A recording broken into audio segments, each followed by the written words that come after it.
नमस्कार साथियों, आपका स्वागत है मेरे इस यूट्यूब चैनल में जिसका नाम है सेंसर क्लासेज। आज हम पढ़ेंगे मध्य पाषाण काल के बारे में। पिछली वीडियो में हमने पढ़ लिया था पूरा पाषाण काल के विभिन्न भागों के बारे में। तो चलिए शुरुआत करते हैं आज इस वीडियो में मध्य पाषाण काल के बारे में। मध्य पाषाण काल का जो समय है वो 10,000 से 8,000 बीसी के मध्य माना जाता है, जबकि पुरानी एनसीईआरटी के अनुसार 10,000 से लेकर 4,000 तक यानी बीसी तक इस कालखंड को हम मध्य पाषाण काल के अंतर्गत रखते हैं। समय जो है वो 10,000 से 8,000 तक माना जाता है मध्य पाषाण काल का समय। ये नई एनसीईआरटी के अकॉर्डिंग यही है, जबकि पुरानी एनसीईआरटी के अकॉर्डिंग ये समय है 10,000 से 4,000 के मध्य का जो कालखंड है वो मध्य पाषाण काल के अंतर्गत आता है। अब इसकी विशेषताएं क्या है इस कालखंड की? एक तो यह संक्रमण काल है। इस काल को संक्रमण काल भी कहा जाता है। संक्रमण काल क्यों कहा जाता है? क्योंकि यह मध्य पाषाण काल, पूरा पाषाण, फिर आता है मध्य पाषाण और फिर आता है नव पाषाण। यानी कि जो ये मध्य पाषाण है ये पूरा पाषाण काल और नव पाषाण काल के बीच में स्थित है। इस वजह से कुछ विशेषताएं पूरा पाषाण काल की भी हैं और कुछ विशेषताएं नव पाषाण काल की भी लिए हुए हैं। इस वजह से इसको संक्रमण काल के नाम से भी जाना जाता है। इस कालखंड में जो औजार हैं वो काफी छोटे बन रहे हैं।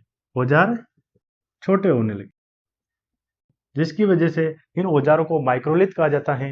ये औजार क्या कहलाते हैं? माइक्रोलिथ। और इस काल को माइक्रोलिथिक एज कहा जाता है। माइक्रोलिथिक एज, इस पूरे कालखंड को औजारों की वजह से माइक्रोलिथिक एज कहा जाता है। और इस काल के जो औजार हैं उनको माइक्रोलिथ कहा जाता है क्योंकि ये औजार काफी छोटे छोटे बन रहे हैं। इस काल के जो औजार हैं वो विभिन्न प्रकार के आकृतियों के हैं, जैसे तिकोने हैं, समलंब आकार के हैं, चतुर्भुज आकार के, चतुर्भुज में विभिन्न आकारों के हैं, बहुभुज हो गया, नवचंद्राकार हो गया। इन आकृतियों के औजार बनने लगे थे और ये छोटे छोटे बन रहे हैं। इनकी वजह से इनको आसानी से फेंक कर जानवर के ऊपर मारा जा सकता था, जिसकी वजह से इन तिकोने, ये जो कोने हैं वो किसी भी कोने से जानवर के लगकर घायल हो जाता था या मर जाता था। तो आसानी से कोई ना कोई हिस्सा जानवर के जरूर लग ही जाता था। तो ये एक नई तकनीक थी कि छोटे छोटे उपकरण बन रहे थे। ये जो छोटे छोटे उपकरण बन रहे हैं इन उपकरणों को आसानी से फेंक कर मारा जा सकता था। अतः एक नई तकनीक का विकास हुआ, प्रक्षेपात्र तकनीक का विकास, यानी कि फेंक कर मारना।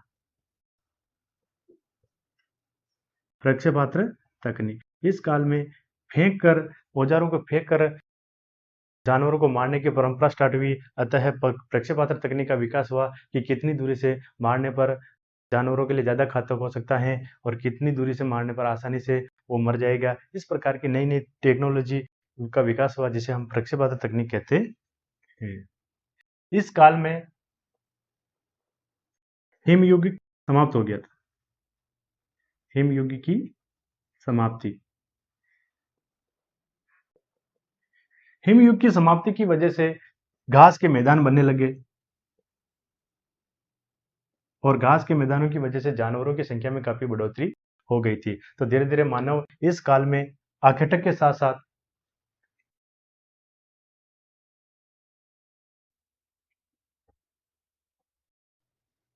इस काल का मानव आखेटक के साथ साथ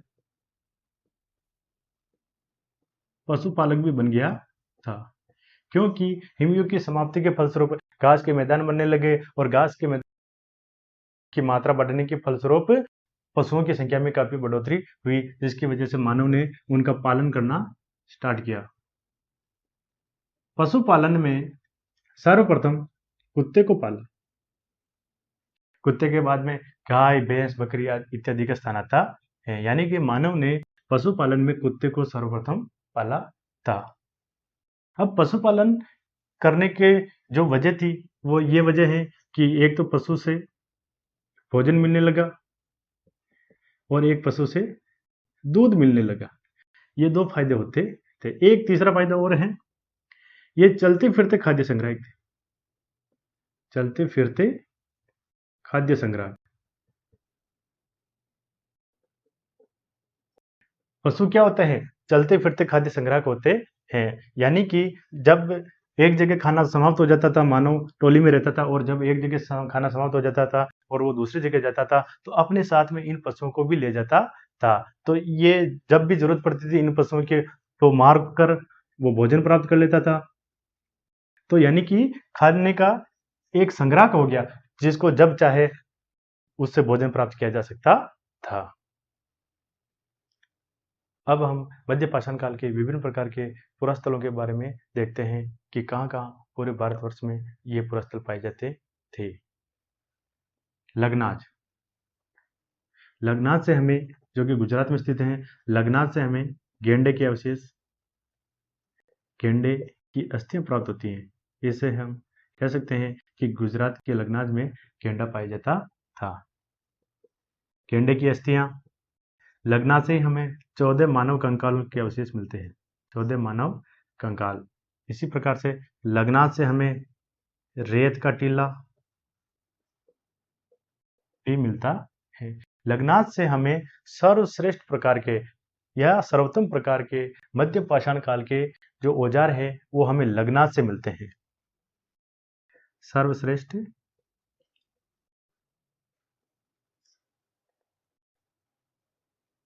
औजार हमें कहाँ से मिलते हैं? सर्वश्रेष्ठ प्रकार के औजार हमें कहाँ से मिलते हैं? तो लगनाज से मिलते हैं। तो लगनाज से हमें क्या क्या मिलता है? लगनाज से हमें गेंडे की अस्थियां मिलती हैं, 14 मानव कंकाल मिलते हैं, रेत के टीले के अवशेष मिलते हैं और सर्वश्रेष्ठ प्रकार के जो औजार हैं मध्य पाषाण काल के, वो हमें लगनाज से मिलते हैं। इसी प्रकार से सांभर से हमें वृक्षारोपण के साक्ष्य मिलते हैं।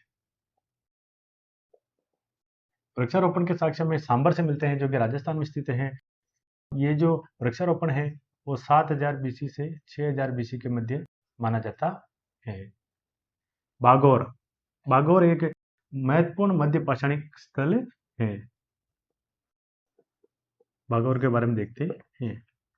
बागौर ये भीलवाड़ा में स्थित है। भीलवाड़ा राजस्थान कोठारी नदी के पास में स्थित है या कोठारी नदी के किनारे स्थित है। इस स्थान की खोज या उत्खनन वी.एन. मिश्र ने कब कराया था? 1967 से 70 के मध्य इस स्थान का उत्खनन करवाया था। वी.एन.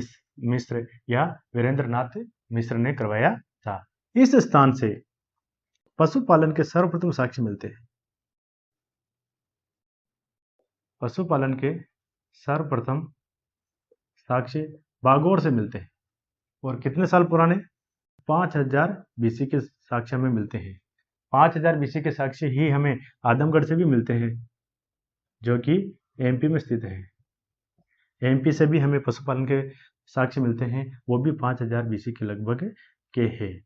लेकिन सर्वप्रथम पशुपालन के जो साक्ष्य मिलते हैं वो हमें बागौर राजस्थान यानी कि भीलवाड़ा से मिलते हैं। बागौर से हमें 14 प्रकार की फसलों के अवशेष भी मिलते हैं।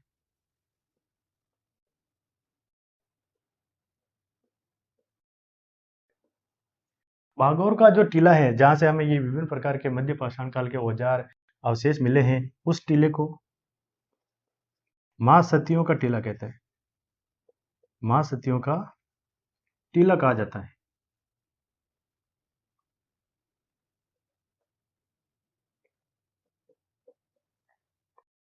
बागौर से हमें मध्य पाषाण काल के विभिन्न प्रकार के जो औजार अवशेष मिलते हैं, इसी वजह से इसे आदिम संस्कृति का संग्रहालय भी कहा जाता है। बागौर से ही हमें लौह काल के अवशेष भी मिलते हैं। इस प्रकार से हम देखते हैं कि बागौर भीलवाड़ा से, जो कि कोठारी नदी किनारे स्थित है। इसका उत्खनन वीएन मिश्रा ने करवाया था 1967 से 70 के मध्य। पशुपालन के सर्वप्रथम साक्ष्य हमें बागौर से मिलते हैं, जो कि 5000 बीसी के लगभग के माने जाते हैं। पशुपालन के ही एक और साक्ष्य 5000 बीसी का ही आदमगढ़ एमपी से मिलते हैं। और इसी प्रकार से बागौर से हमें 14 प्रकार की फसलों के अवशेष भी मिलते हैं। बागौर का जो टीला है उसको महासत्यों का टीला कहा जाता है और इसे आदिम संस्कृति का संग्रहालय भी कहा जाता है। क्यों? क्योंकि यहाँ से आदिम संस्कृति की विभिन्न प्रकार के औजार, अच्छी क्वालिटी के औजार या अवशेष मिले हैं। इस वजह से इसे आदिम संस्कृति का संग्रहालय कहा जाता है। और बागौर की जो संस्कृति है या बागौर के जो अवशेष हैं वो लौह काल तक मिलते हैं। लौह काल के भी हमें अवशेष यहाँ से मिलते हैं। इसी प्रकार से तिलवाड़ा, जो कि राजस्थान में स्थित है, तिलवाड़ा ये बाड़मेर में स्थित है और ये लूनी नदी के किनारे स्थित है। यहाँ से भी हमें मध्य पाषाण काल के विभिन्न प्रकार के अवशेष मिलते हैं।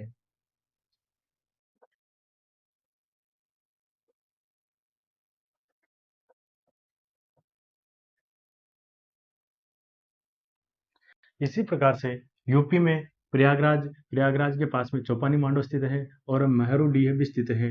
यहाँ से भी हमें मध्य पाषाण काल के अवशेष मिलते हैं। इसी प्रकार से मोराना पहाड़ और लेखैया और बगईकोर ये मिर्जापुर में स्थित है। ये सबके सब पूरा स्थल मिर्जापुर में स्थित है। यहाँ लेखैया है, लेखैया से हमें 17 नर कंकाल मिलते हैं।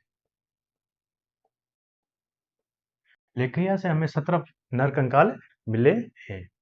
आइए देखते हैं यूपी का ही एक स्थान सराय नाहर, महदहा और दमदमा, जो कि प्रतापगढ़ में स्थित है। यहाँ से हमें विभिन्न प्रकार के मध्य पाषाण काल के अवशेष मिलते हैं। तो विस्तृत रूप से अध्ययन करते हैं सराय नाहर। सराय नाहर राय, सराय नाहर राय जो कि प्रतापगढ़ यूपी में स्थित है। यहाँ से हमें 15 मानव कंकाल मिलते हैं, 11 कब्र मिलती है। 15 मानव कंकाल, 11 कब्र मिलते हैं। एक कब्र में 4 मानव एक के ऊपर एक है। इस प्रकार से ये कब्र है और इसके अंदर 4 मानव एक के ऊपर एक रखे गए हैं। इस प्रकार की कब्र हमें सराय नाहर से मिलती है। ये सराय नाहर की खोज या उत्खनन केसी ओझा साहब ने करवाया था। सराय नाहर की खोज या उत्खनन केसी ओझा साहब ने करवाया था। सराय नाहर राय से हमें मानवीय आक्रमण के साक्ष्य भी मिलते हैं, क्योंकि यहां से एक कब्र में एक मानव मिला है जिसकी पसलियों में एक तीर घुसा हुआ है। इससे हम अंदाजा लगा सकते हैं कि यहाँ पर मानवीय आक्रमण हुआ या आपस में एक समुदाय के लोग दूसरे समुदाय के लोग या एक समूह के लोग दूसरे समूह के लोगों ने आपस में झगड़ा किया, लड़ाई की और जिसकी वजह से इस आदमी की पसलियों में एक तीर घुसा हुआ पाया गया। इससे हम अंदाजा लगा सकते हैं कि यह मानवीय आक्रमण का एक उदाहरण है। सराय नाहर राय की जो कब्रें हैं वो अंडाकार है इस प्रकार की और घर के अंदर ही स्थित है। घर के अंदर यानी कि जैसे ये कोई घर है और एक कोने में इस प्रकार की ये अंडाकार कब्रें बना दी गई और यहीं पर इनको दफन किया जाता था। सराय नाहर राय से ही हमें 8 गर्त चूल्हे मिलते हैं और स्तंभ गर्त भी मिलते हैं।